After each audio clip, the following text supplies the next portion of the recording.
Magandang balita sa ating mga lolo at lola dahil mas mapapabilis na ang pagkuha ng inyong mga benepisyo at libreng serbisyo. Ito'y dahil mayroon na pong Digital National Senior Citizens ID. Kung paano yan, alamin sa sentro ng balita ni Denise Osorio. Denise. Yes, Aljo. Opisyal nang inilunsad ng National at ng Department of Information and Communications Technology ang Digital National Senior Citizens ID sa eGov Super App. Binigyang diin ni DICT Secretary Henry Aguda ang ginhawang dala ng makabagong teknolohiya para sa mga nakatatanda ng ating bansa. Isang pindot lang sa cellphone, makukuha na agad ang mga benepisyo tulad ng discounts, libreng serbisyong medikal at iba pang pribilehiyo sa transportasyon at pamimili. Hindi na sila alis ng bahay nila. Magiging member na sila kaagad or yung mga benepisyo para sa senior citizen nandun na sa app nila. Sinegundahan naman ito ni DICT Undersecretary David Almirol Jr. na sa tala ng Philippine Statistics Authority. 8.4 million senior citizens ng 12 milyon total ang nakarehistro na sa National ID System. 1.2 million naman sa kabuuang bilang ng mga senior ay nakapag-download na ng eGov app. Alinsunod sa utos ng ating mahal na Pangulo na walang pila, walang korupsyon, walang fixer. Para pong magic yan. Pag dinownload mo ang eGov app, may AI po tayong eGov AI.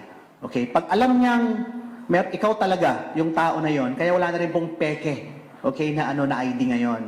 Okay, automatic na pong connected yan sa ating national ID sa verification system ng e-verify. Nilinaw rin ni NCSC Chairperson Dr. Mary Jean Loreche na valid pa rin ang mga physical senior citizens ID na ini-issue ng mga local government units. Ayon kay United Senior Citizens Party List Representative Milagros Magsaysay, isang malaking solusyon ang pagdi-digitalize sa eGov app ng mga impormasyon ng mga senior para hindi na mahirapan sa pagbitbit ng mga ID. Kadalasan, nakakalimutan nila yung OSCA card nila, OSCA ID card nila.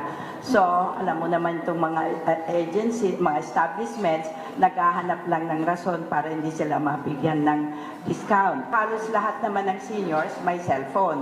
So, makalimutan man nila o ano yung OSCA card nila, andito sa phone, papakita lang nila. Isang halimbawa, si Nanay Evangeline Cardero, 66 years old na at bagong rehistro sa eGov app.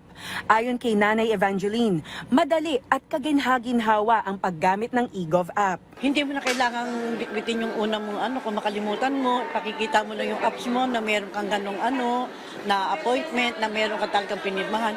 Madali na siya tsaka madali natin siyang magagamit.